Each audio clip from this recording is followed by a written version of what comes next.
Welcome back to Made Up of Wires. We are decompiling Castlevania Symphony of the Night, and I am breaking all the things. Ever break all the things? Today is the day that I break all the things. I broke something. I'm not sure what. I'm going to try to get my build environment up, and then we will... Can I not control OBS? I can't even control OBS.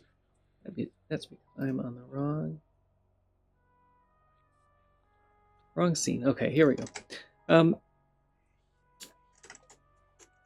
So I broke my environment this morning trying to fix the duplicates report. I'm going to try to get a clean environment again and see if that works. If you're not familiar with decompiling Castlevania Symphony of the Night, you can go to soten.z.dev and learn more about the project, see the progress that we're making so far. We've been working on the long library, and looks like we're about 75% of the way done there. Lots of other stages either done or mostly done. And I need to check on some of the PRs that I sent out and see where things are. It looks like my build is going okay. So it looks like I fixed that. I'm going to try this again. So I was working on the duplicates report. I mentioned earlier in the week that we use this report for finding functions that are the same across different overlays. And it's super helpful, and it can be used for a lot of other things like finding SDK functions that are in other games, for example. But one of the issues was it was extremely slow. There we go. That looks like it's working much better. Much better. And I put up a gist that I had created with a... There we go. False. A relatively broken environment. We're getting duplicates though. No. Maybe no. No, yeah, we are. What is causing that? Let's try one more time. I'm going to do a clean build. I'm going to check out config. That's the thing, is that the duplicates report breaks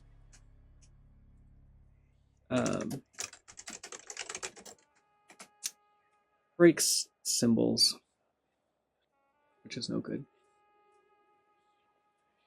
It does that by forcing symbols that are known. I'm going to run it one more time, and then we can move on. I just want to make sure that I didn't break anything that I didn't expect to break in the process. I may have mentioned this. So I sped up the duplicates report significantly. It was running at about 7 minutes. Yeah, no, the non-matching side.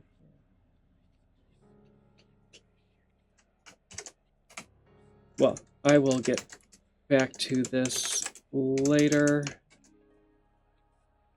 It seems like I'm only getting one side of these. I'm either getting matching or not matching, and I need to figure out what's happening in the GitHub workflow. That's not always obvious, and that's why I like putting things into make recipes, because then I can just run make with a target, and everything works the way I want it to. So we have a workflow for this. It is called validate and report. And we're going to run the duplicates report.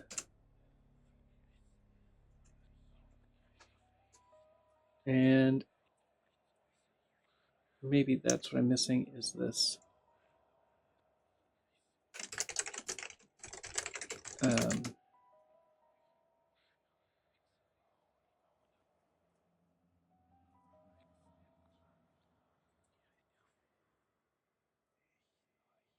Maybe fixed matchings isn't working.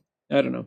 There's something in there that I need to resolve. Anyway, I mentioned, I think yesterday, that I got it down to 16 seconds. I found another optimization is now running in about 2 seconds, which is from 7 minutes to 2 seconds. It's pretty sweet. And that means basically for the rest of this project, I feel like that tool is going to scale and we're not going to have to worry about optimizing again. Famous last words. All right, yesterday we were working on the long library, and I finished off the last of the Fleaman related code, and I can't remember if I submitted a PR for that or not. Let me look at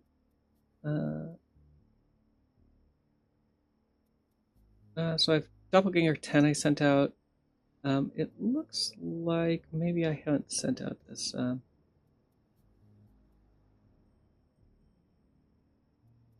Oh, yeah, that would matter.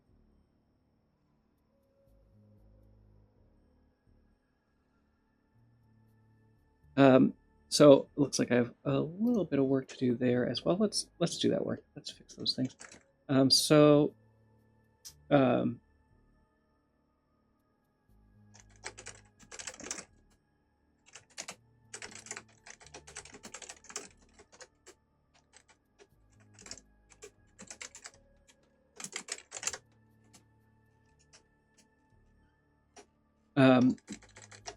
When I'm addressing feedback, often I will respond to the feedback.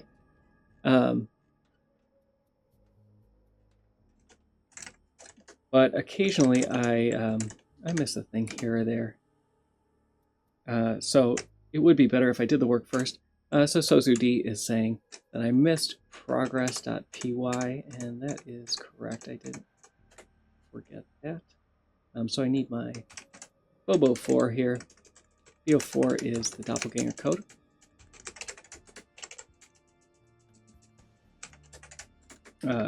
Code, I mean, it's the name used by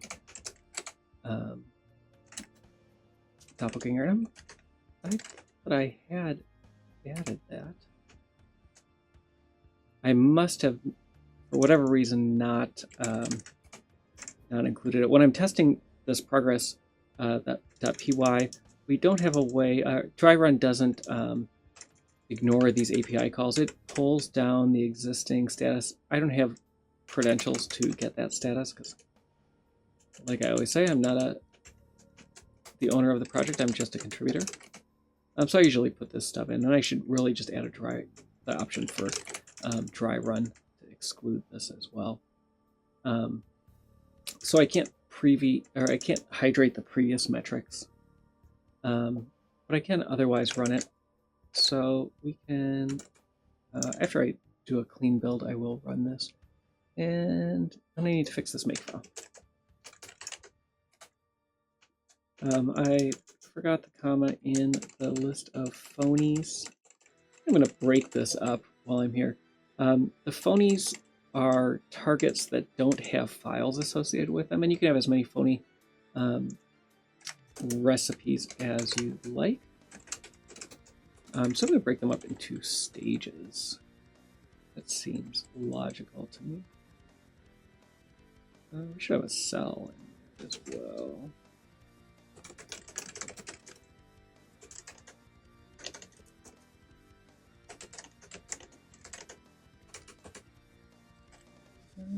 I don't know why cell's not in there.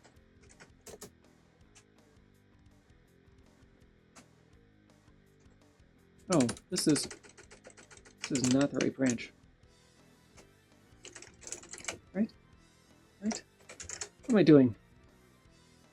What am I doing? No, yes, I definitely am on the wrong branch. Let's go to Bo4. And let's rebase. I don't think anybody was working on Doppelganger. So no concerns there. Let's make this tool, or the progress.py change again. Way down the bottom. Yeah, BO4 is in there. What is Suzu on about?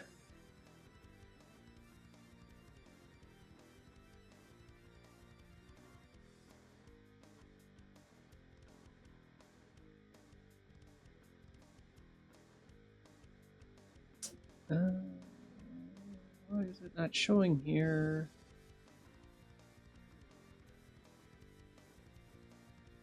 Did I not push this branch? Maybe. No issue. So I will go down and do the same thing that I did before. I just wanted to double check that I'm not breaking progress and that the progress is where I expect it to be, which is about 58%. So a new boss should come in at about 58% decompile. Oh. Let me get back to chat here. Sorry, missing chat along the way. My screen is not working. Yes, I'm alive. Thank you for joining, Simon661. Good to have you. I started a little late today because I was dealing with that duplicates report. Just like real life, you have to deal with reports.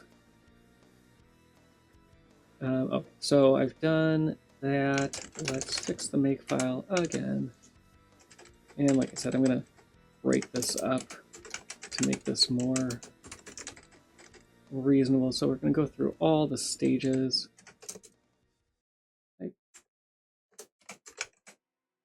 All the bosses.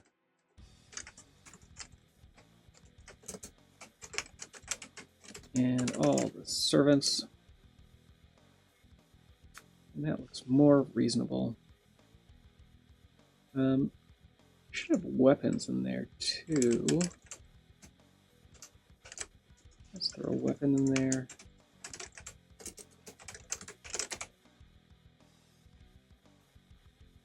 I'm happy with that. So phony targets tell Make not to look for a file because there's not going to be a file related to that target, and they're just there to add dependencies for some other recipe to run.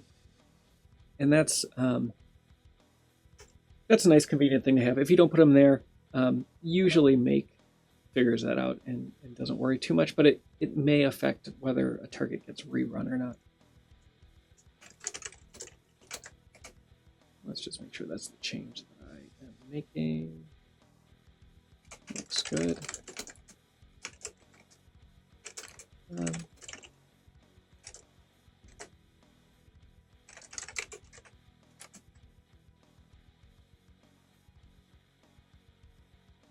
Drat. So I'm going to do a make. Let's see if I can get away with other people's code has come in. So I'm going to clean and build again, and we'll see how this goes. I do want to get back to the library, and I think that I've finished off that flea armor stuff, but I don't know if I've... I don't remember if I submitted a PR for it or not. So I want to make sure that that is out. And while this is going, I was watching Dragon Blitz this morning, as I frequently do, and somebody has...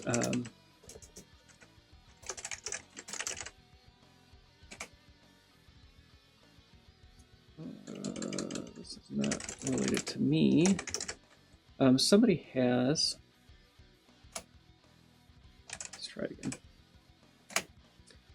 Implemented a map randomizer, and I don't know anything about the implementation of the map randomizer, just that it exists.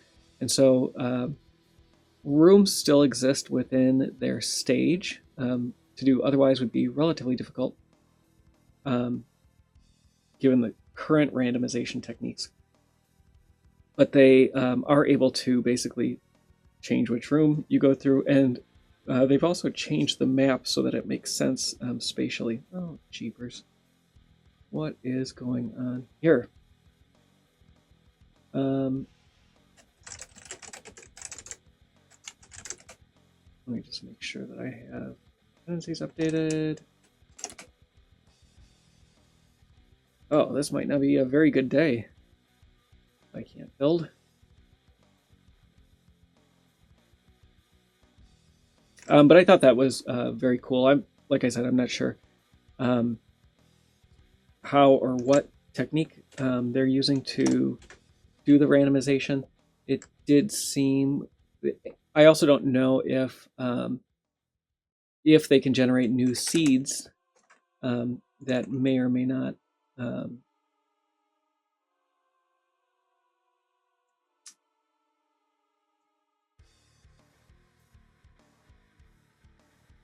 I don't see anything.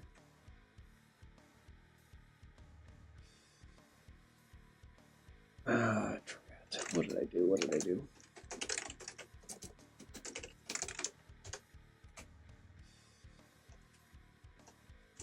Sometimes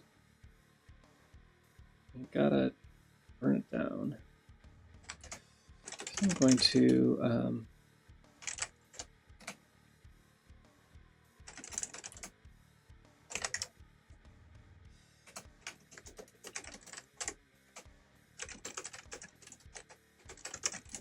try one more time. I really hope that I didn't screw something else up along the way.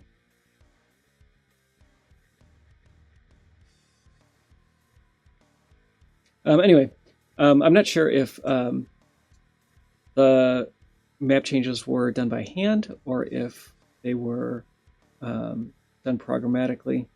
The map itself, when you bring up the map with the select button, that was did represent the spatial layout of how the rooms were changed, which is cool. Oh, there we go. So it must have been something in the make file. What did I break?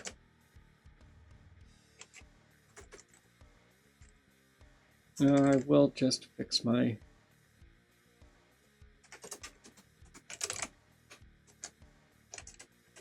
comma that was missing there. And then we will run it again. Yeah, I'll do that first. So I thought that was really cool. How many times can we make clean and build in a stream? Not enough. You can always do another clean build. Get those CPUs warmed up and ready to go.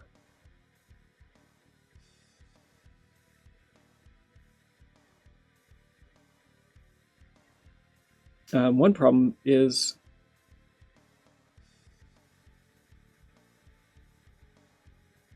so I did miss something else.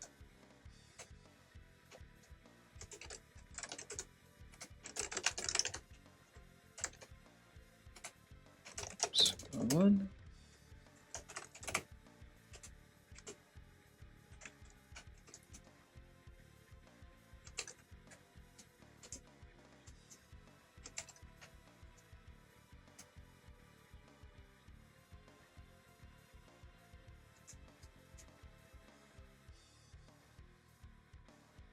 So what happened is somewhere there is an implicit BOMAR target.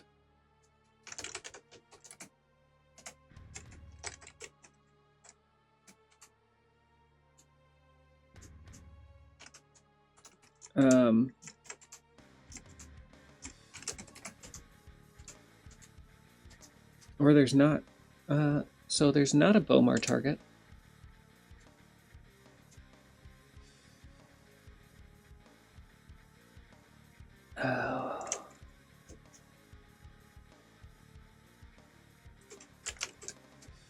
So there's a main target.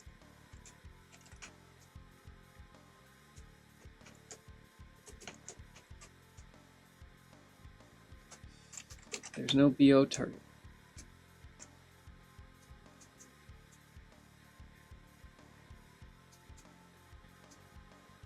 So I wonder why that works for Bomar, but not in BO RBO 3, but not for Bobo 3, or Bobo 4, I mean. No roll to make target made by Build US. Okay, so I broke something else. Oh.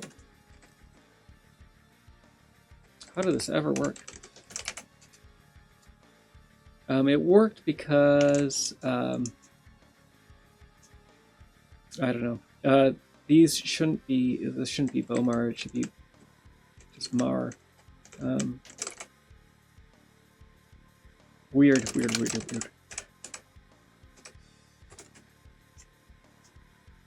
So that's what the issue was. I am going to try again with a nicer change. Get all the stages together. Get my BO back there. Separate the servants.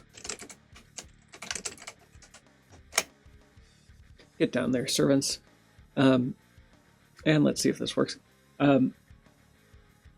Super frustrating. This made it through CI. I've built this several times in its broken state. So pretty shocking that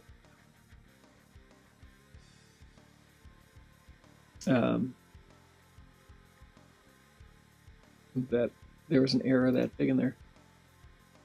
It's times like that where your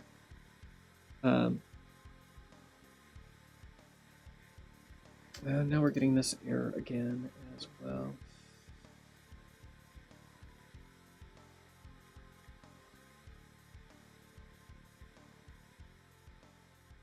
Ugh.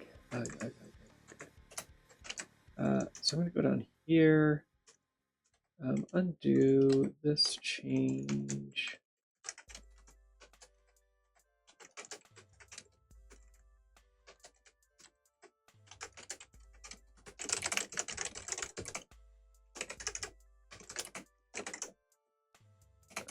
Just changing the makefile.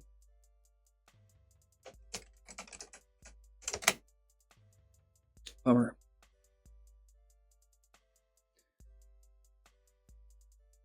Well, anyway, while that's going, I can't really look at my long library change because I need a clean build before I do that.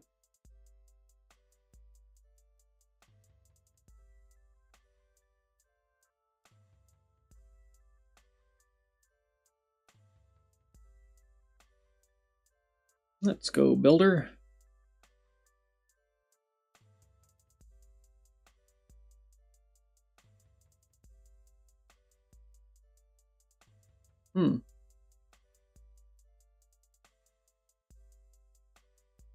This worked by chance. I really don't know how this ever did anything.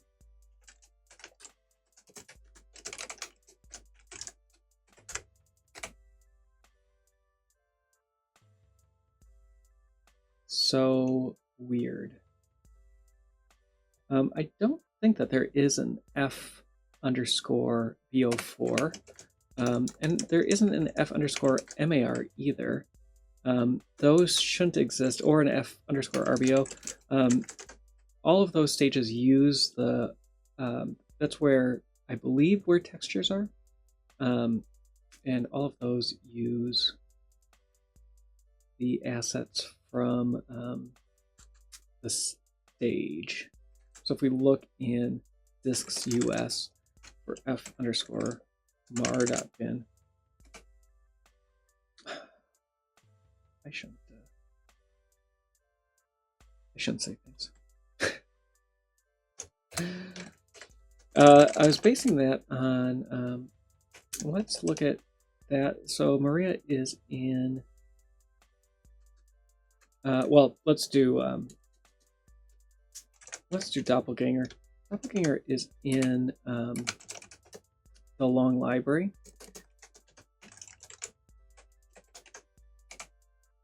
And I want to see if those are the same file. That would be interesting, right?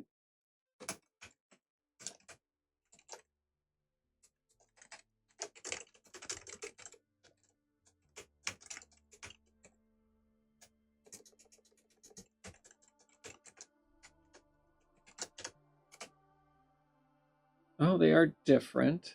I thought that's where the textures are. I don't think FBO4 is ever referenced in the game. These are pulled in DRA. So if we look for f_lib, that is referenced. And what about BO4? Capitalized correctly? It is not referenced. If we look at the BO4 reference,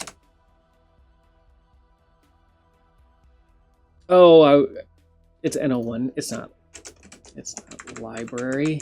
It's N01. So let's look at N01 outer wall. Yeah, so N01, f_N01 and f_BO4 are the same thing. So we don't really need both of those, and the game never actually uses FBO4. That's why I didn't think it existed, because it's not referenced in the game code. The flea man is interesting that you posted up there, Simon. One of the things that I would like to do, and maybe I will do on an upcoming stream, we'll see. Oh, there's weapon. It's just out of order.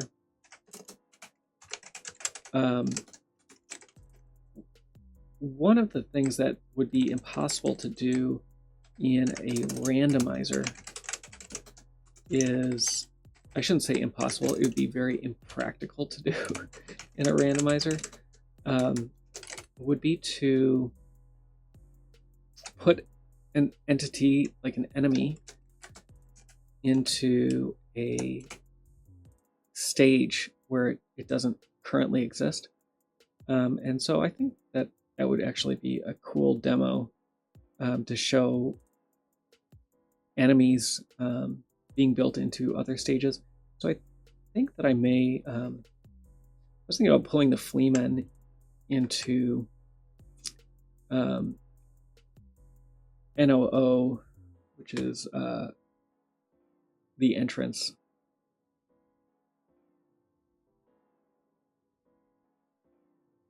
Yeah, warp breaks when I do that for some reason. What is going on?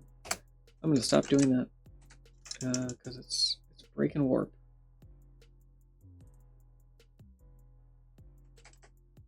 No idea why.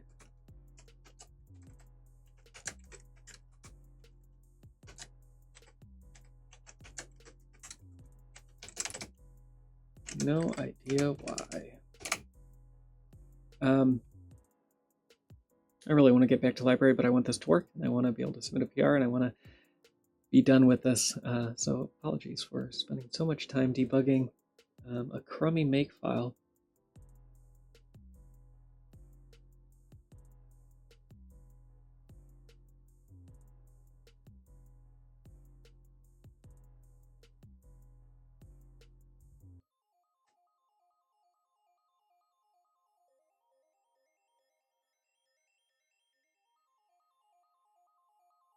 Okay, that works. So I'm going to do progress again. Just make sure progress is fixed.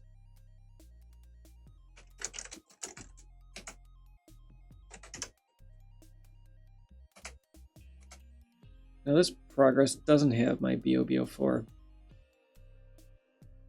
But progress did have my BOBO4.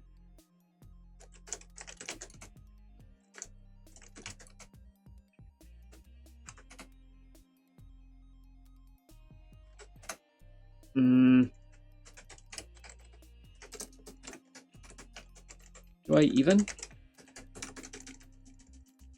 I can't even. All right. Last time, fix the API, or block out the API calls. We built BO4 now, so when I get rid of this, this is a nice tool because it just does what it should. You can run it directly, passing the dry run option. Oh, it's supposed to run like it should. Of course, you have to use Python to run it. You can't run it on its own. Of course, why would anybody run it on its own? All right.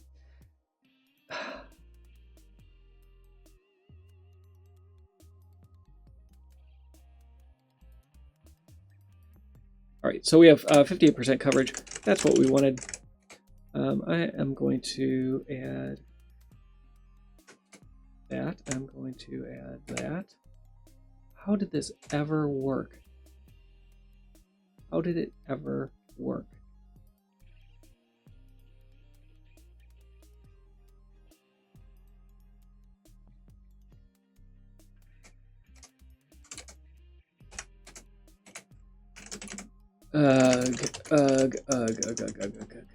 I added extra space here. I'm going to get rid of that.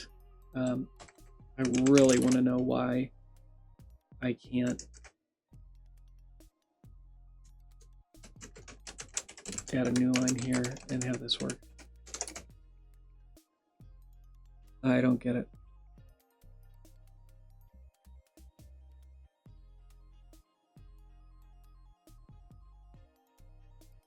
So yeah, yesterday during the stream, we were matching the rest of the Fleaman armor stuff. And so let's get back to that and look at what else is left in the library.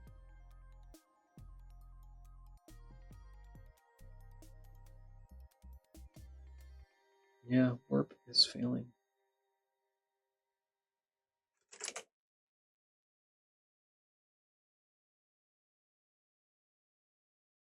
Doesn't make any sense.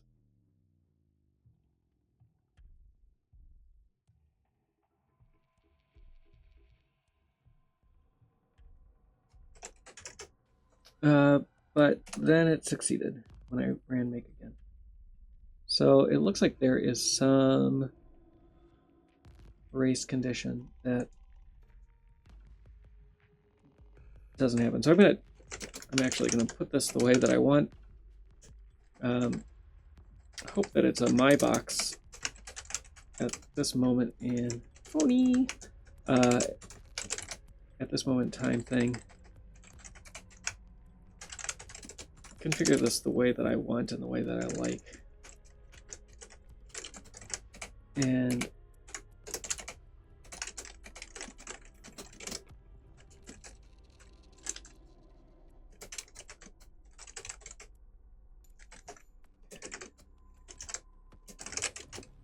see what GitHub thinks about all this.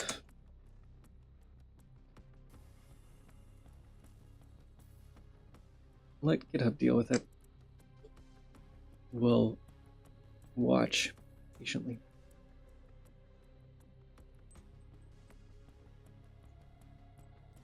That's not the right mouse.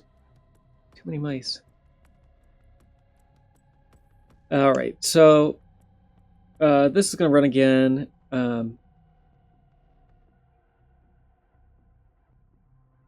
And let's go back to the library.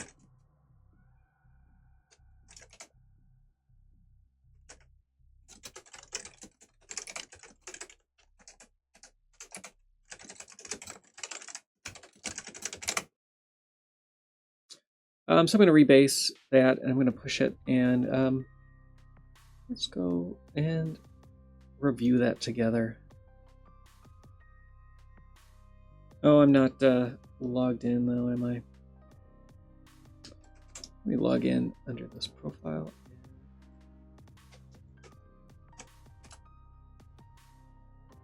I'm a little surprised that decomp.me doesn't yell about that. Maybe it does. Maybe no, I am logged in correctly. into decomp.me. Oops. Yep. GitHub.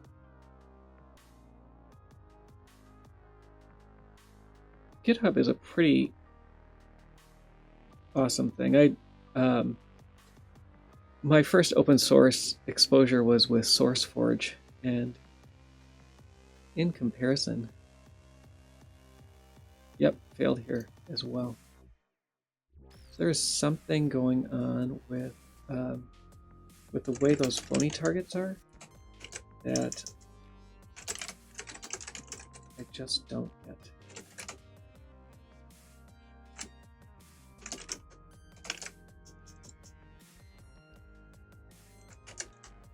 Really not sure what is causing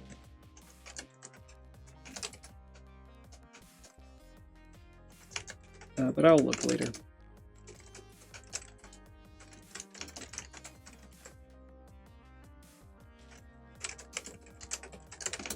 Stealth edit and pushback. Really bizarre, really bizarre. All right, so let's go back and look at the library change and see if there's anything that I would comment about on a review if I was going to look at it. Hey, Sleep Machine. Oh, thank you. Appreciate it. Glad to have you. So this was our change from yesterday related to the Fleaman armor, and the most unique thing about it isn't so much the code, but that this one, and usually I don't submit both the PS1 and PSP versions at the same time, but it is, excuse me, matching both places. So I'm going to look at the code, just do a quick review of it. The big thing with matching the PSP version is this no longer is specific to the PSP, so we map it to just the regular same C file that is going to build for the PlayStation.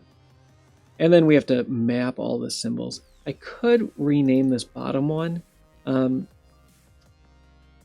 to a nicer name and not use the PlayStation offset as the function name, and maybe I'll do that before submitting. There's a bunch of variables here. Not too concerned with renaming those, as those symbols actually, as the data is imported, they can be renamed, and then you don't have to map them separately. We still do. We don't have the header and the entity update functions and things like that extracted yet, so we still do need a symbol for it on the PlayStation side. I did create a entity extension for the flea armor. There's two counters. One seems to be a counter while the armor is alive, and the other after the armor gets destroyed. So that was a change from when we looked at it last. And so you see here, step 2, the flea armor counter is getting set, and then it's used down below. What else? So then there was this other function down here. I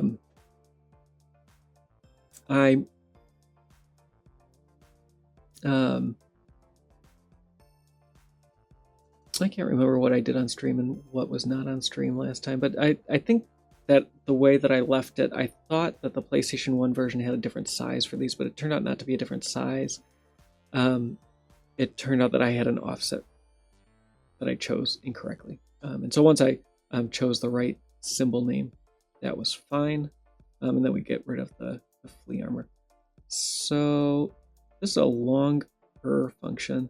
The only thing that I have seen so far that I don't like, I still have some of these. Am I not going to be able to search for this? This var a variable not used, so I should get rid of that. And this temp v0. I don't like that either. Basically, we know that this is related to the result of this collision function, so I'd have to look at that collision function to give it a better name. But it looks like it's some flags related to the collision. So I should go back before I submit this and fix those things up. And I will do that later. Let's see how Bobo is doing. Still failing?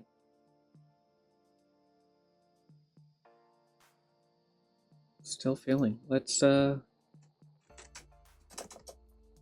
build it again. Ay, ay, ay.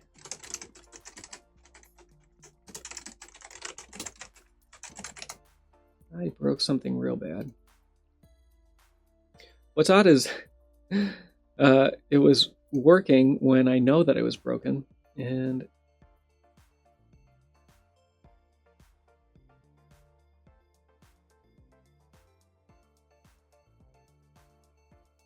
what?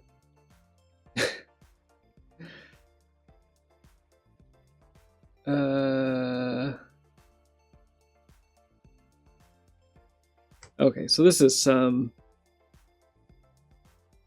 something else completely. Let me see what my oh, is there a merge?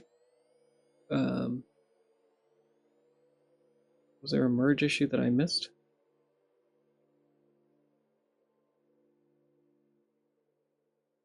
Are there merge flags?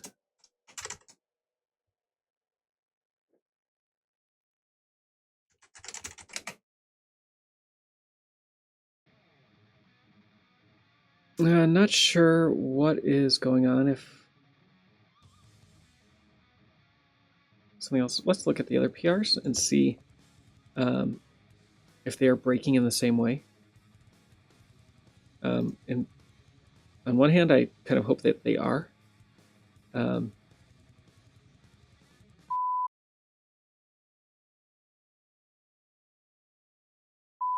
So I'm not going to talk about that anymore because of reasons, and we'll see.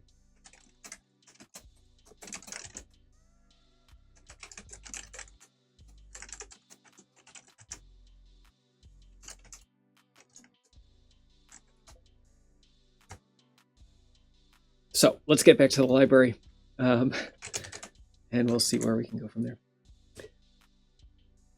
If I edit this video, all this will be cut out. For reasons. Reasons you don't need to know. Hey, Sleep Machine. Is it supposed to say Python dependencies?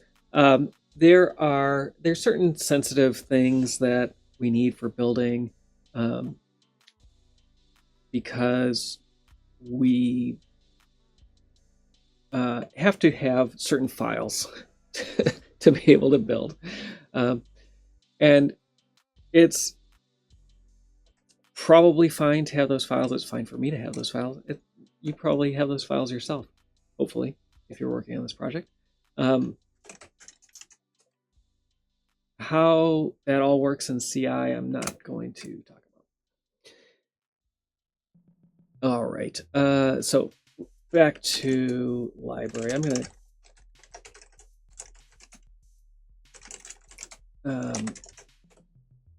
see where I am. I'm going to check out my library branch, rebase, and let's look for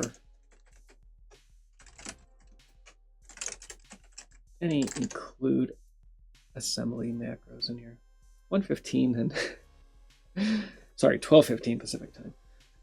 I've not done anything.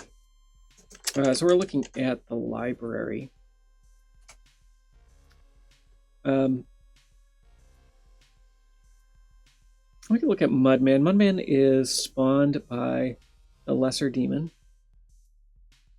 Not sure if we have any of that known yet. If we know where Lesser Demon code is. It looks like that does exist. We can look at Lesser Demon as well. That's kind of interesting. Lesser Demon will have a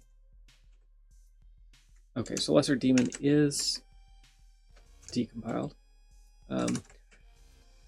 So bosses like this have actually we could do Doppelganger. That might actually be a good one to do.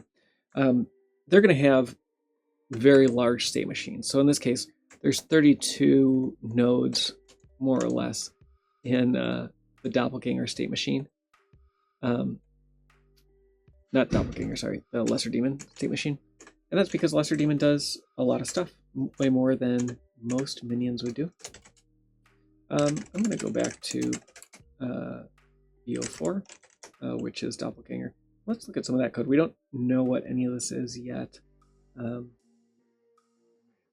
because it hasn't been imported.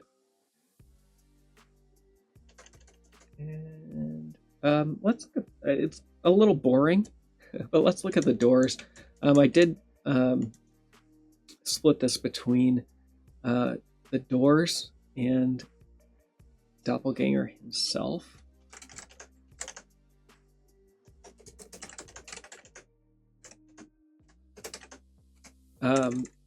And we have what 6 functions related to doors. So the first one I want to do, or first thing I want to do, is figure out which ones of these are entities and which ones are helper functions. I'm going to start at the bottom and kind of work my way up. I expect there to be 2 doors, and I called them both doors, but that's just the name that I gave them. When you enter the the Doppelganger room, you're going to go in, and behind you, a bunch of blocks are going to fall. So that's 1 door. And these functions are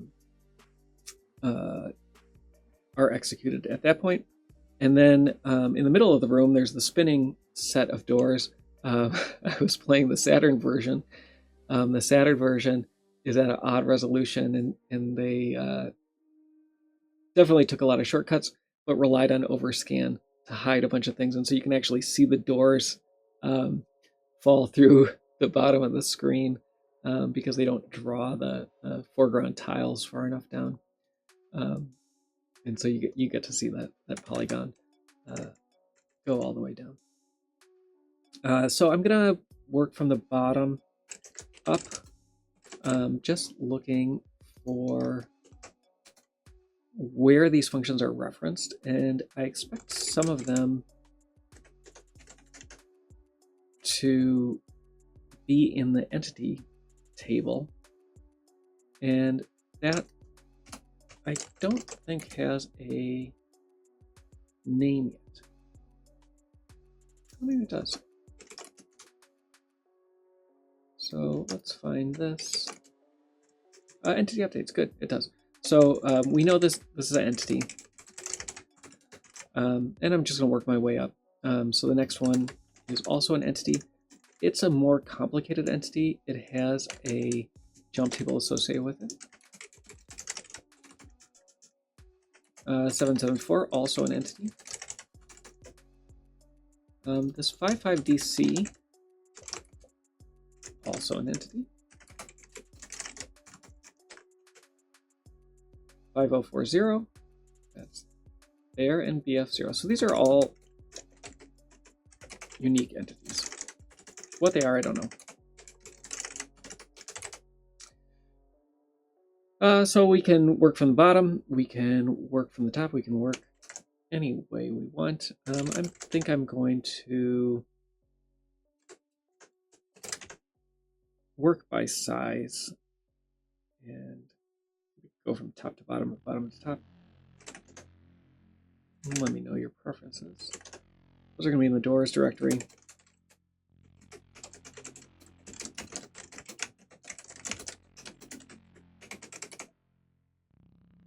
Let me sort those by size.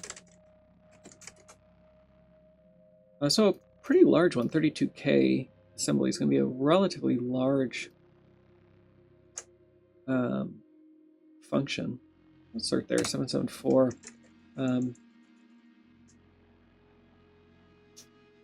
My guess is, I mean, the most complicated entity related to that, things that trigger right away when you enter the room, is the spinning doors in the middle, so maybe that's what we're looking at. Excuse me. So I am going to let's peek at that assembly. And we'll copy that over. We're calling a few of these other functions B58. Something related to time attack. As far as I'm aware,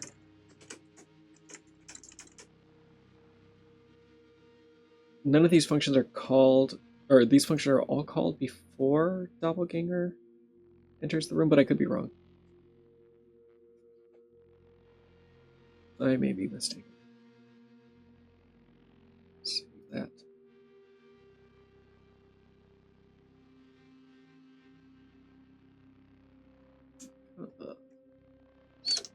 Decompiling.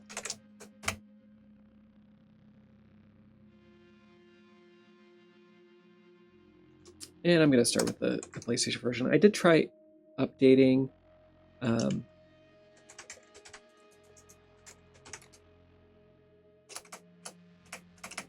just looking to make sure that I'm in a PlayStation context and not a PSP context.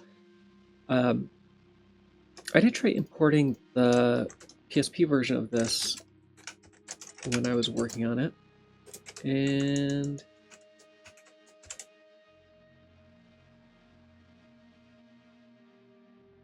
I was having some problems. I was getting differences from a clean build. Yeah, so we got something that's reasonably sized. Good function to work on. It was something was going on with the build, and I couldn't figure that out, and I wanted to set this argument name. I wanted to get at least the PlayStation side in, since I did a lot of that work already, and then maybe I'll come back next week and do that. So we have a few external variables that we need to figure out types for. We do have some others that we can give types to, and some that M2C figured out the type of. So let's look at this 5EC.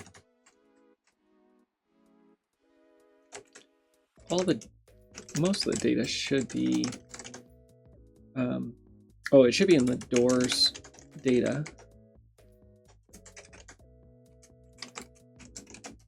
I think there should be no, there's no data for that. It must be just at the offset.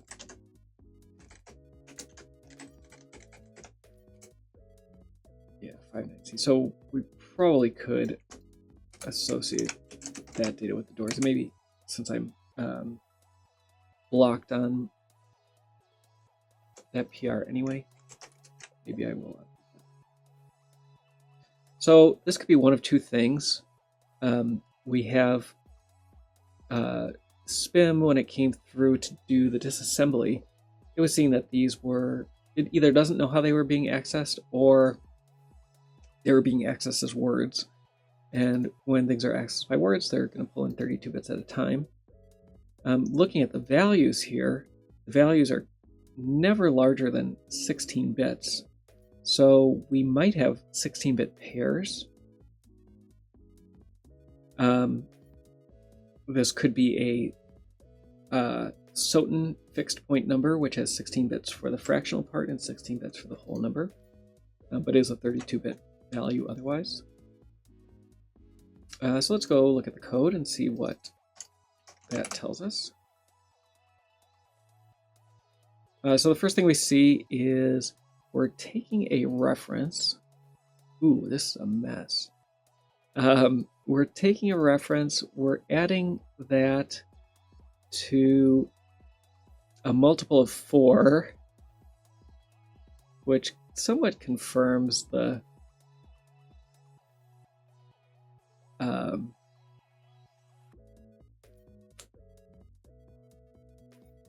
32-bit portion. the values to sine and cosine are not. Oh, this is gross-ish. Gross-ish?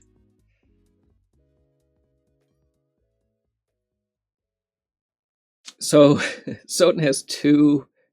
The PlayStation doesn't do floating point values. Floating point values would have like one sine bit, maybe what? 12? Is it? Oh, I forget what IEEE fixed point values are. Or floating point value. Single precision floats are what is the mantissa? 8 bits. So you have a sine bit, 8 bits for the exponent, so that's 2 to the up to 256. And then the fractional part. That's not what we have here. We have two different versions of fixed point values. And fixed point values have, for the PlayStation, it's 24 bits of the whole number portion and 12 bits of the fractional portion. For Konami, they took and made their own fixed point values, and they're split between 16 bits for the whole number and 16 bits for the fractional part. And sometimes we have to do conversions between those. I think that might be what's happening here. So I mentioned that these could be fixed point values, and I do think that they are fixed point values. So I'm going to say that this is an array of fixed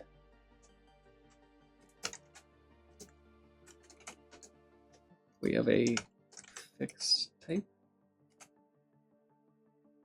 No, we just have macros for it. So we could treat them as a sine 32 for now, but really it is a do we have a fixed type? We should. Oh yeah, F32. Yeah. So this will be an array of F32s.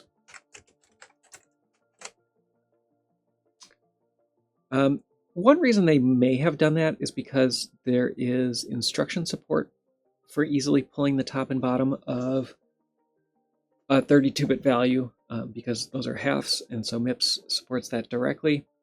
And maybe there was some other like legacy reason that they wanted to support those types.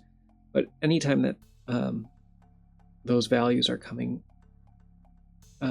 into like PlayStation SDK functions, they have to be converted, and usually that's as easy as just shifting over by 4 bits. We got a long way to go before we have this fixed. I'm going to take all these, I'm going to throw them in the context and get a new decompilation, see if this helps us at all.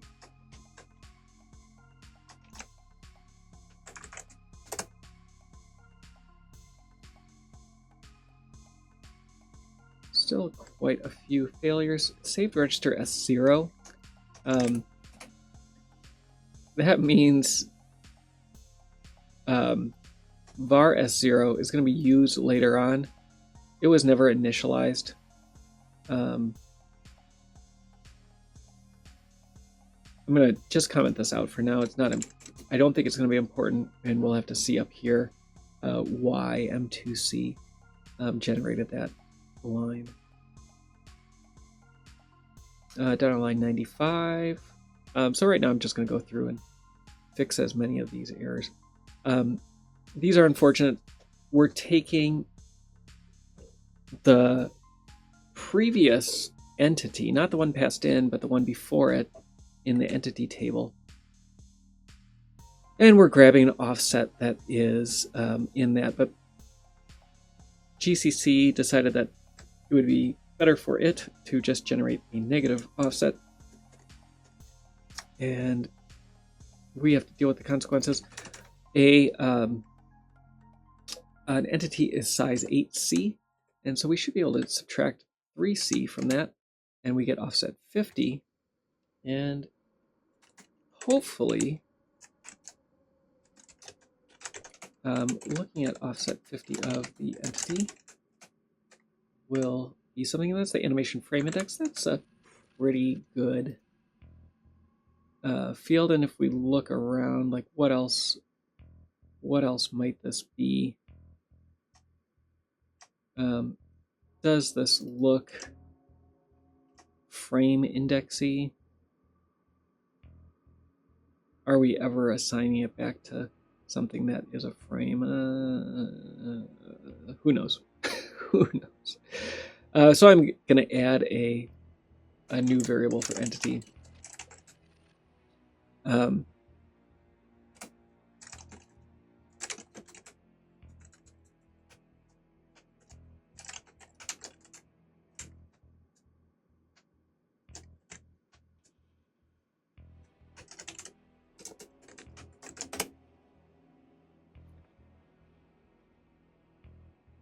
Self undeclared. I thought that I grabbed this updated version. Did I not? Or 0.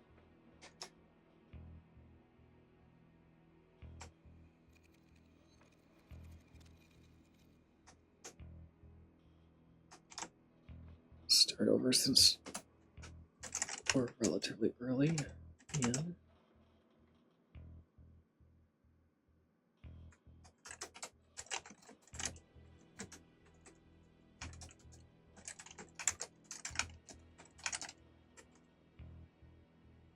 It's possible as well that self was just decremented, but actually that's likely what happened because they're accessing fields here that are beyond oh,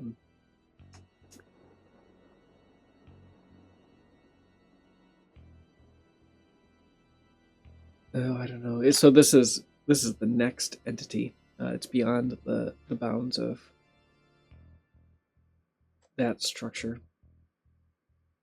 And let me comment this out again. I want this line here because I want to just double check later that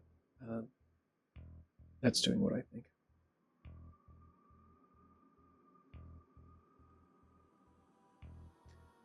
So let's keep going. 134, line 134.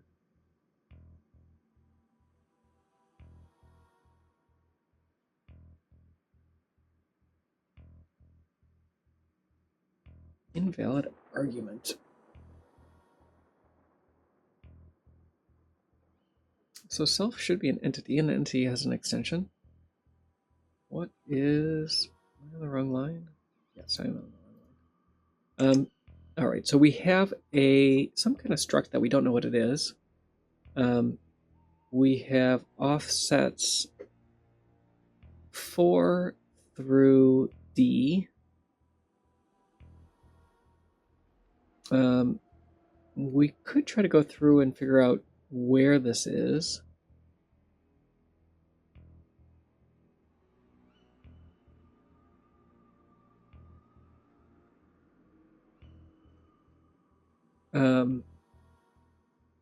And what are we doing with it? We're setting a bunch of stuff, and let's see if we're ever reading that again.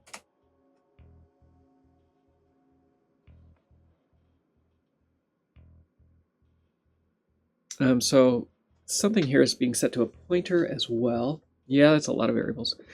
Good to have you dig down deep. Nice to see you again. I might do a couple things at this point.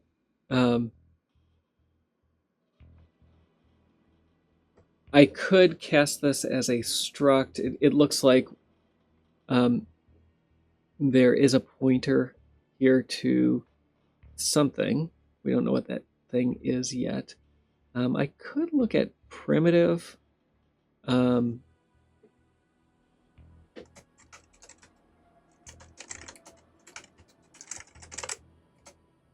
And look at what some of those offsets are. So we're looking at 8, is X, A is Y, C is U, D is V.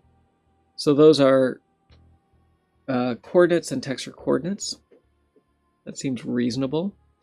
And then we have 4,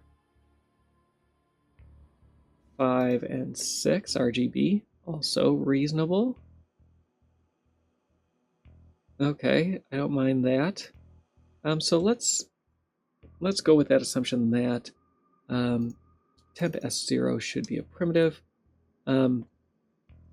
We could get the decompiler to do some work for us. That may or may not be difficult to do. But in the meantime, I am going to make temp S0, and that's going to give us all kinds of new errors. Yay.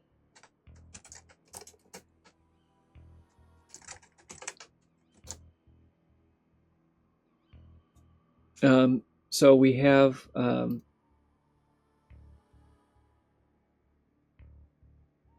we have a bunch of stuff here to fix then. So 8 is X0, A is Y0, unknown C is going to be U0, and then V0. So this is one corner of the texture for this quad. 4 is going to be R0. So we're saying if 4 isn't a very bright value, or if R0 isn't a very bright value, then we're going to increase. Oh, so this, my guess is going to be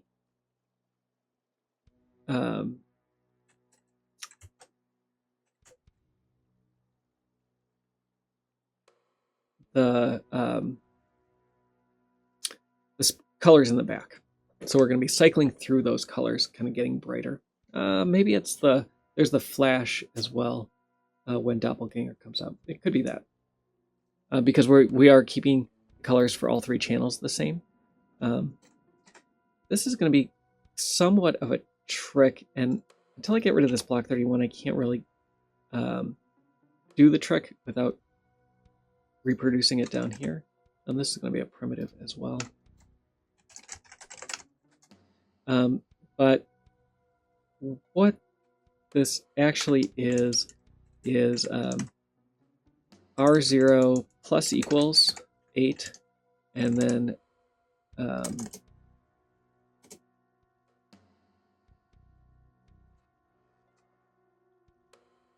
I was going to say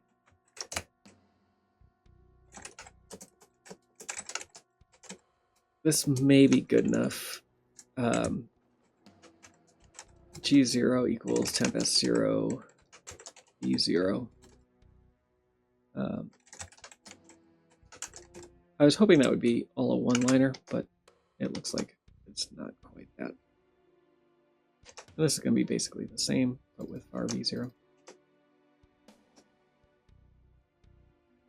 Sorry, temp S0 underscore 2.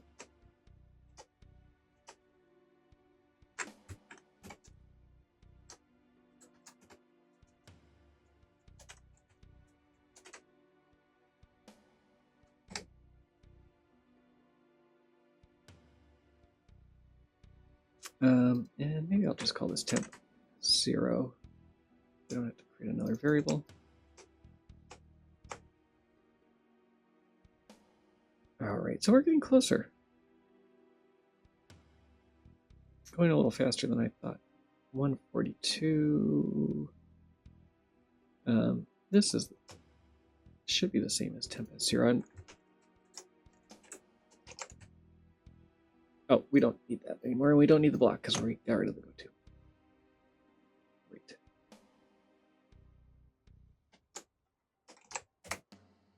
Should have gotten rid of the goto. There's a return here. Just a few more. 143. Unknown 140. So here we're going to go past the end of our current entity. So that's 8C. Sorry, 140 minus 8C. That gets us to B4. And if we look at an entity,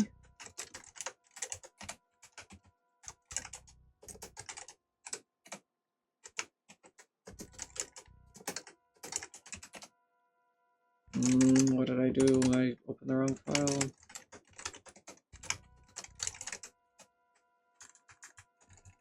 B4 is in the entity extension.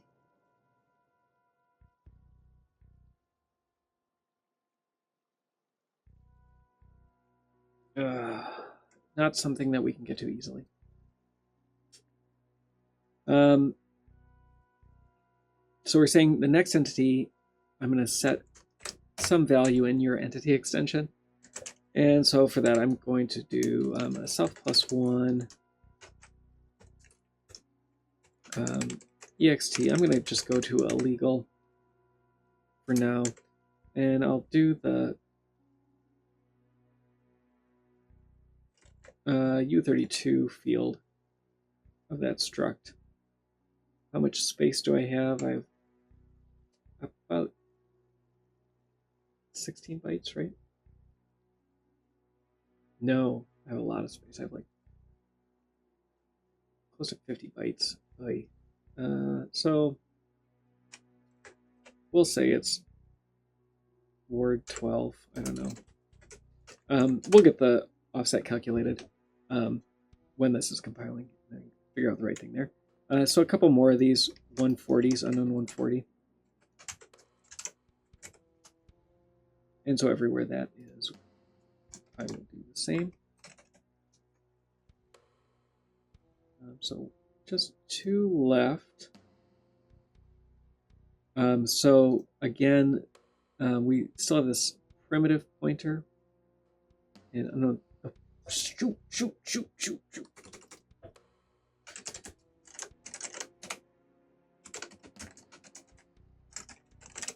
Wrong screen. I'm sorry. I apologize. This is the draw mode for the primitive that's at this location. And I'm just going to do a gross cast just to get this compiling, and I'll fix this. But we're pretty confident now that this entity extension has a primitive that is being stored here. And we're setting the draw mode. And I think we have one more of those. And then we should be compiling, and we'll see how close this is. Line 169.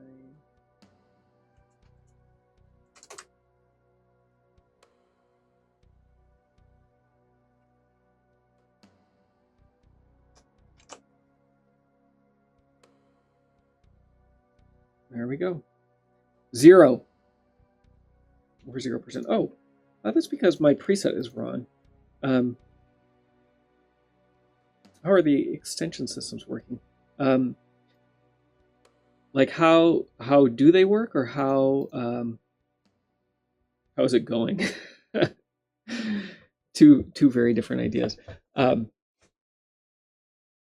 The way entity extensions work in this game is we have 50 or so bytes that are free for an entity to use in whatever way that it wants. And so the way that we've modeled that is a giant union. And so every time we come up with a new layout for those bytes, we create a struct with the correct types for that. And we don't know for sure what they did originally. There's some code that suggests they might have been using like unsigned 16 arrays for everything, and then maybe put macros over them. And so they weren't structs to begin with. It's not clear. But this is the way that we're doing it, and it's been working out pretty fine. And it's reasonably scalable. This list obviously is huge and kind of gross because we have one for everything. The other thing that shows up, weapons also use this as well. So we have different weapons that are using that. So there's about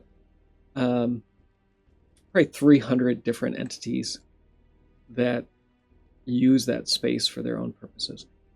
A lot of times they have very similar layouts, and so there might be a primitive in the first field. A timer is very common in the first field of that, but often they aren't the same, and we don't know why.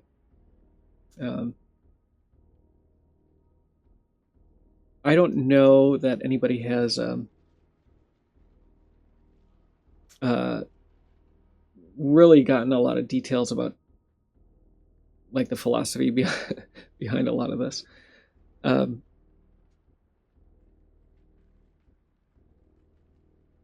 Yeah, okay. So it sounds like La Mulana might be the same thing. And La Mulana was originally like early 2000, right? Was the first release of La Mulana?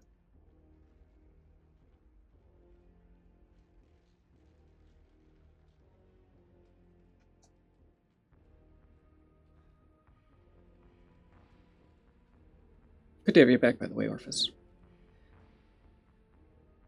I'm going to go through and clean up a bunch of this. I do need to go...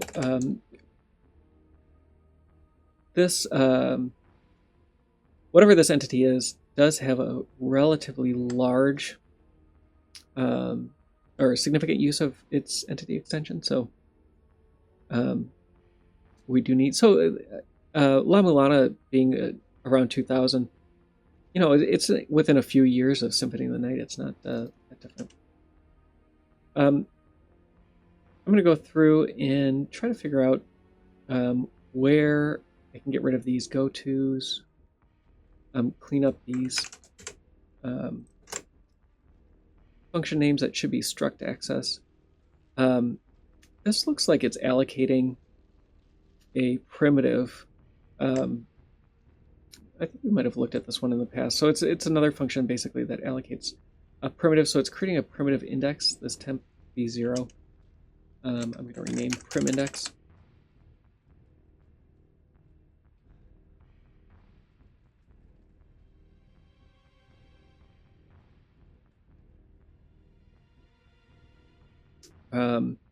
And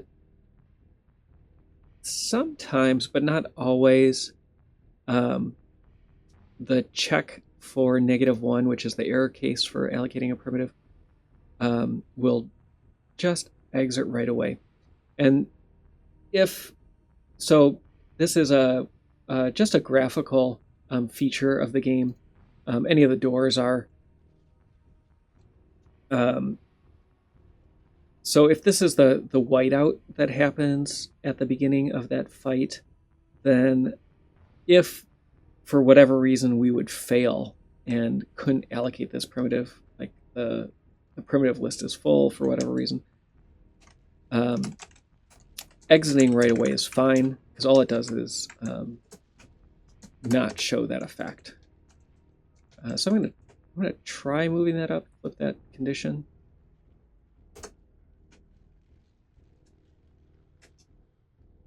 Sometimes that works and sometimes it doesn't. In this case, it looks like it didn't work. So I'm gonna put that back. I'm gonna make this an else instead.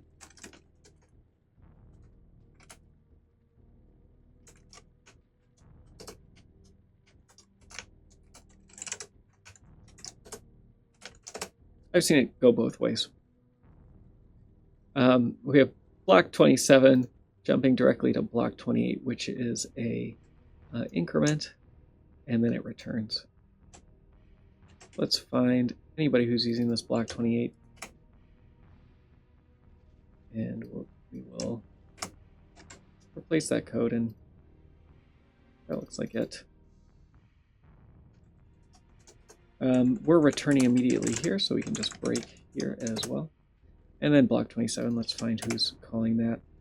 Odd that this would jump to an increment that jumps to an increment, but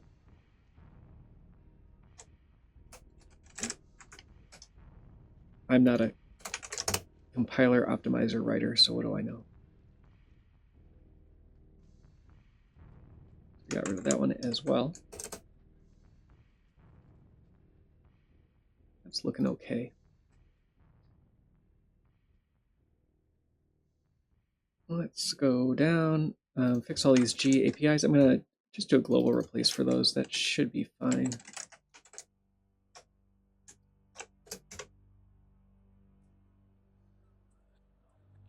That gives us a little better match.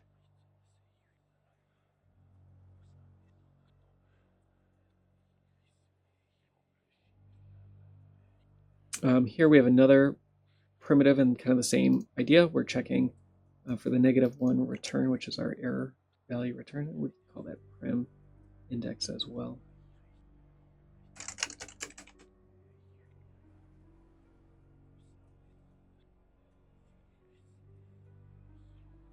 And get rid of the original variable.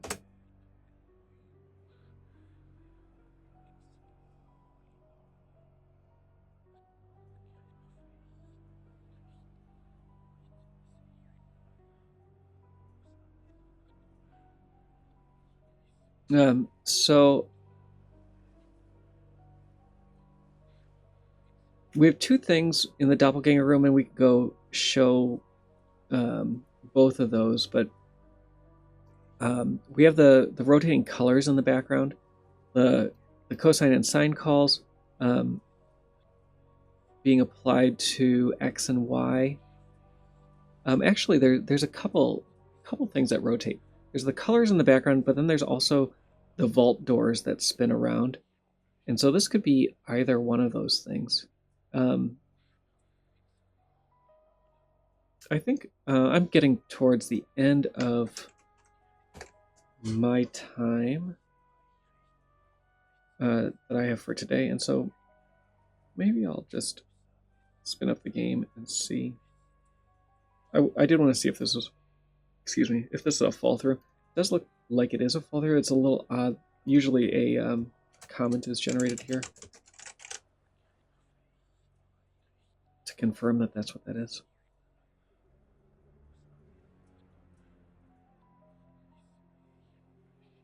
We have RGB backwards, and so usually that is just a inline assignment like that.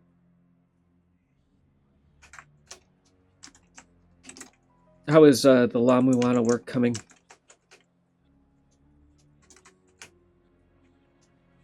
Oh, I didn't realize La Mulana had an MSX version.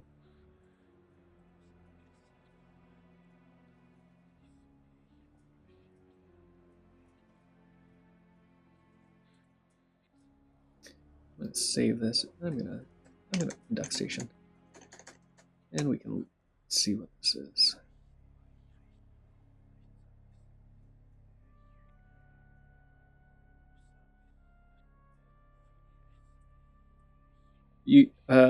So Orphis is saying his Linux rendering code isn't working on Windows, using SDL or something else.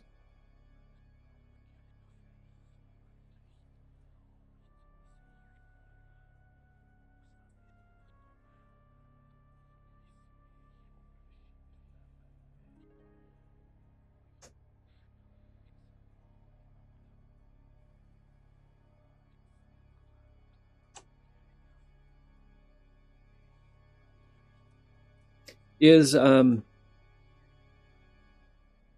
Mulana's 2D sprite game?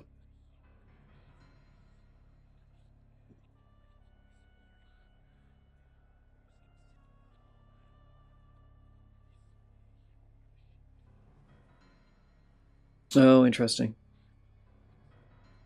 I don't think I ever did any. We did. I've done Windows OpenGL multi-threaded, but it was always other work being done on background threads, like sound and things like that. That was very, very, very long time ago. I'm trying to remember if we. No, we used Qt with an OpenGL layer. I don't. Was SDL? Maybe SDL was used for the sound. It was like 20 years ago. SDL would have been very early on.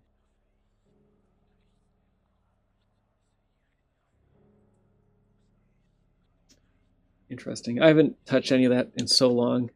I would not know. Heads from tails. I want. So I've added a breakpoint for this function.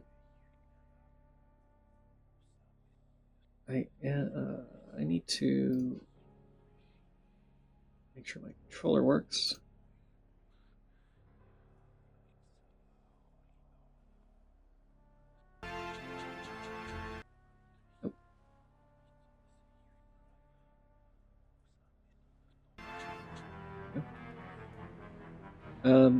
And load.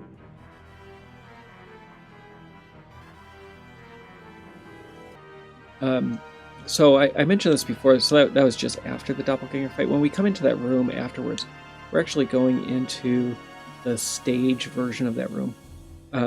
When we go in the first time, we're going to load this boss overlay. Boss overlay, as I showed earlier, has exactly the same texture file that the stage does, and basically lays out as a copy of the room layout, so that when we go in, we're going to get the same thing. But then we have the additional entities for the doors and the boss himself. So we're going to go in, and this does hit the breakpoint immediately. And so what I'm mostly interested in as we come in, and I'll try to, I'll undo the breakpoint now and re-enable it in just a second. So there's going to be blocks that are falling on the left. I don't think this is the blocks. And then in the center of the screen, the vault doors are going to open.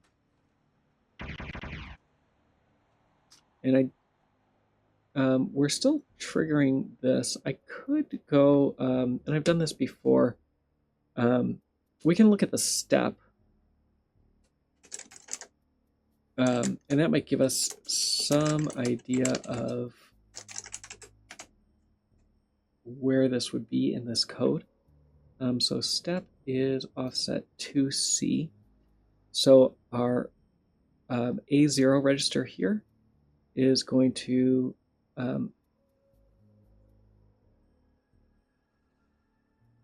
show us where. Why? I need to enable this breakpoint. There we go. A0 here. That's going to show us where the entity is, and then we can add 2C to that. I don't think DuckStation lets me. Oh, it does. Good. Let me copy that. So our step is going to be at 8007 C918. And we have to go all the way down. We actually don't.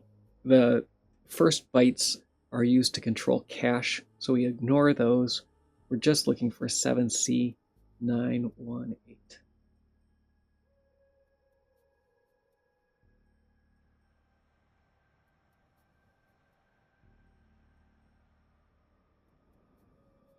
And I'm sure there's a way to jump to addresses. The only time I do this is on stream. So 7C9.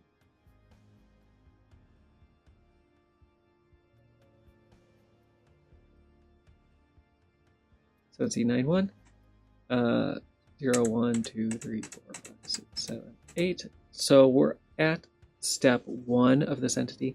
I don't know if there's a way to like pin this, but I do want to watch this.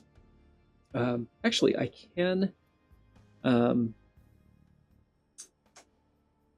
put a breakpoint for right on that value.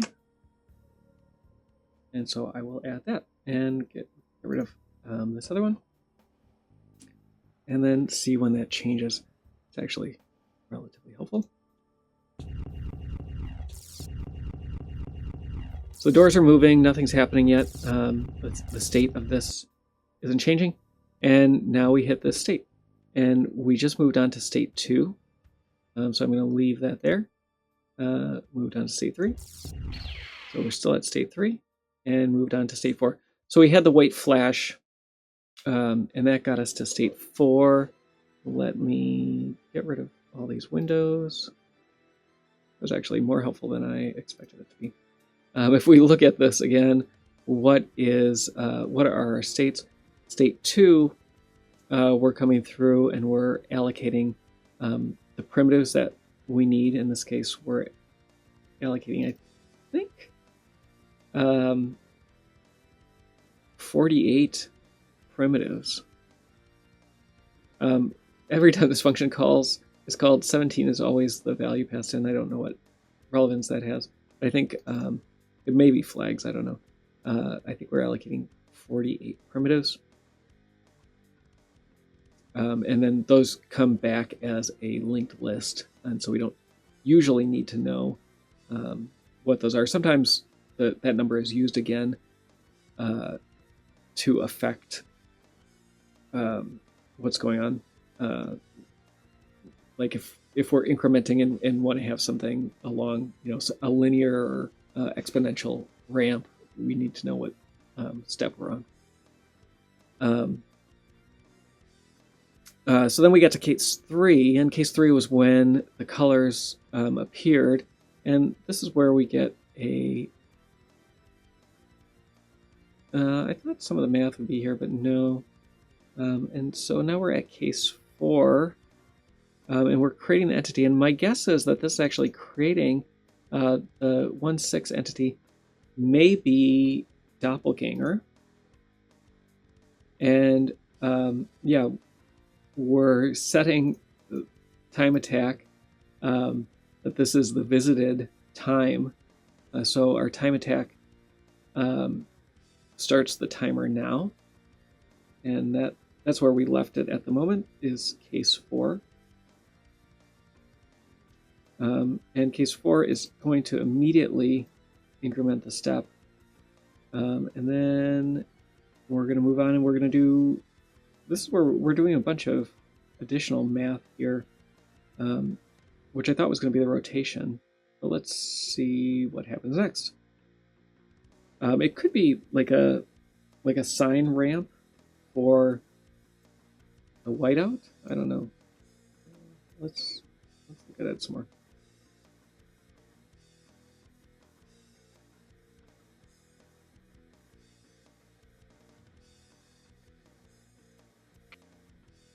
So now we hit step 5. So again, step 4 was starting the timer for Doppelganger and creating them.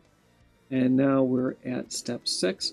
So there was another light effect that occurred. So that does jive with what that code looked like. How many steps are there in this? Step 6 is the last step. So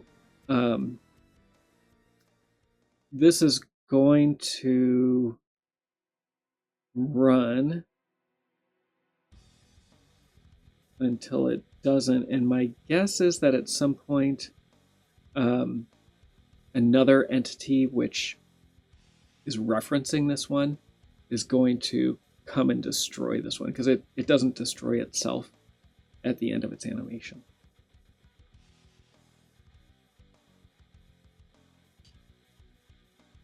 But that runs for a while, and the step is never updated again.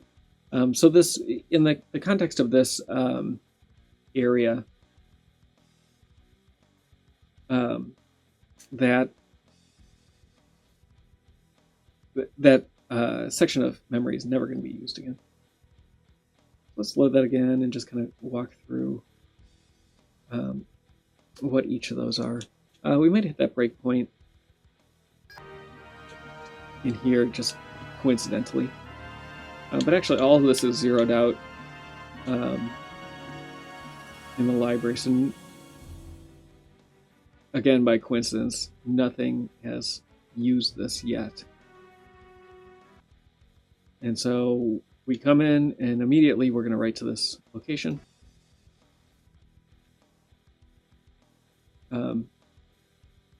So part of that is going to be the load in here. value hasn't changed, but we did write a 0 there. When the 0 is written, when this entity is created, that's just calling initialize entity. Something else is actually controlling the step at that point. If we look at sometimes an entity controls its own step increment, or it's a state machine, so it can go wherever it wants. Usually it increments, but Nick got to case 6 before I defeated him. I think it. What we don't know is what ends up destroying this entity, and we could find that, but that'll have to wait for another stream. And let's just kind of step through those again. The step case 0, which we just finished, is initialization. Something else outside of this, I can't remember if initialize entity increments the step for the entity or not. All of this is really spaghetti, and where areas of concern are overlap significantly in all of this code. There may be some code in the main game engine that knows specifically about this entity and will poke various bits in it. So it's not uncommon. I think if somebody was writing this now or writing it more sensibly, we'd say, oh, step is controlled only by that entity, or step is only controlled by an outside entity. Either way, I don't know. So we don't get a step plus plus after initialize entity. Something else will move us to step 1. And step 1 is also waiting for some other data in the entity extension. It's wanting something else. And what I think that this is we're going to walk over some trigger,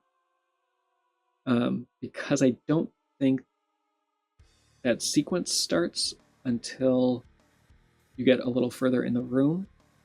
But it also doesn't start until after the doors have rotated. So it may be the doors that are doing this as well. We get to case 2, we're allocating all the primitives and setting default values, immediately stepping into case 3, where we're doing some animation. Case 4, we're creating Doppelganger. Case 5, more rotation. And case 6, a little bit more as well. So let's start that up again. So we get in. So here the entity is created and it's initialized. All those primitives, we call them quads, polygons, whatever you want to call them. Those are all there, created in memory. We're going to get to some trigger point here. That's going to cause the doors to start moving. I say trigger point. The doors are entities themselves, and the doors know they can check on the player. So every frame they're checking, where are you in the room, and that's probably what triggers them. So now we've moved on to step 2, and step 2 was we're allocating the primitives. So sorry, those polygons didn't exist yet. They're just being created now. And immediately to step 3, and step 3 is setting up our animation. So whether we can see it or not, there should be 48 of these primitives that make up this, and that could be. So we have likely a bunch of these quads that are stacked and kind of growing smaller as we get to the middle. And I don't know, maybe how many? It looks like quite a bit going in there. But especially when it's paused, you can really see how each of these are individual quads that make up this strip.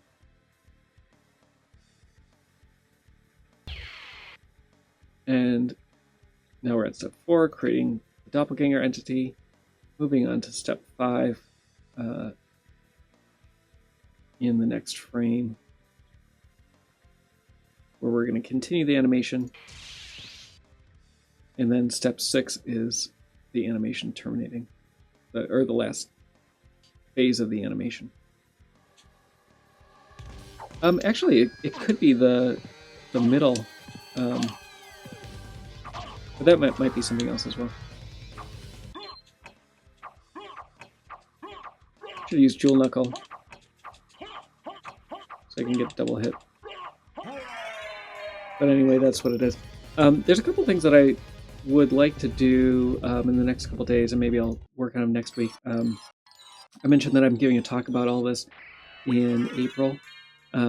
So doing things like taking characters, moving them to different areas, something that is not possible with the existing randomization tools that are out there, I think would be fun to do.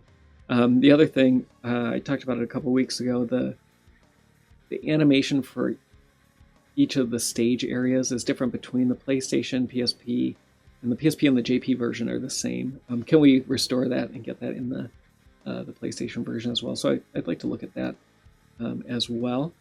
If there's anything else that people want to see, I have about 2 months to get everything together.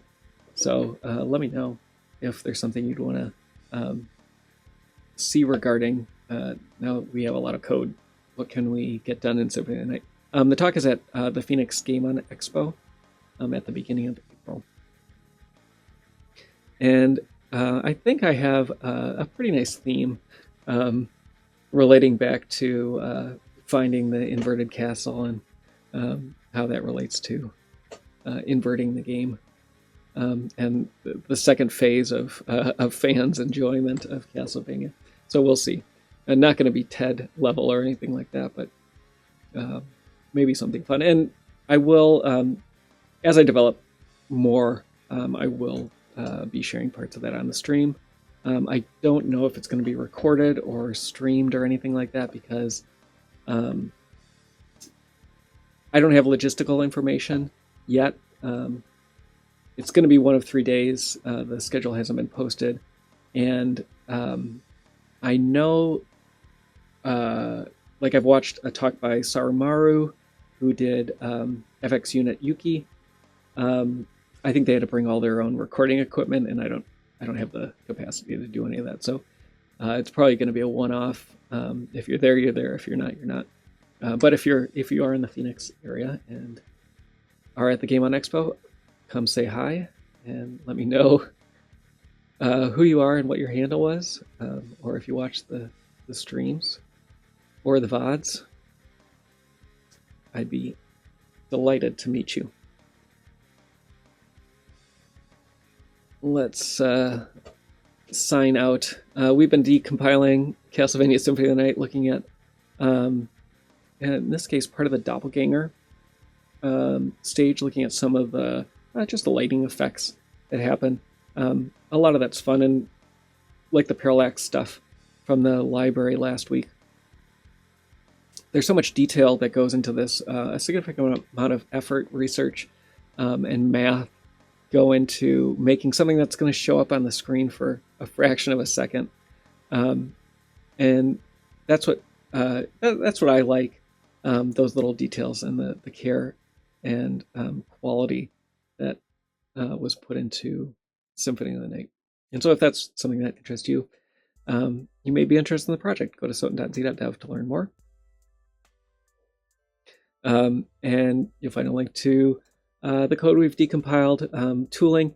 There's so many awesome tools that have been built. I was talking to somebody on Hacker News, just comments there about how it was in a thread related to Nix. One of the goals of the Nix project is reproducible builds.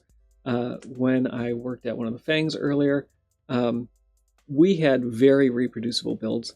And later on in another life, I was building tooling for doing patching, live patching of Java wars.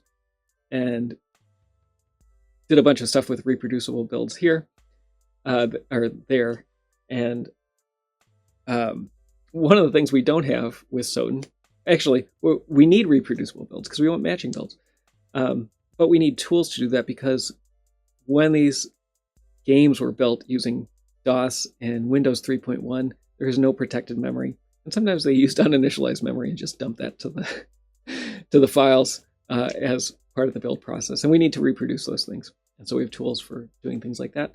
I've been working with the Splat team, which we use to extract. SPIM, which is the disassembler that we use.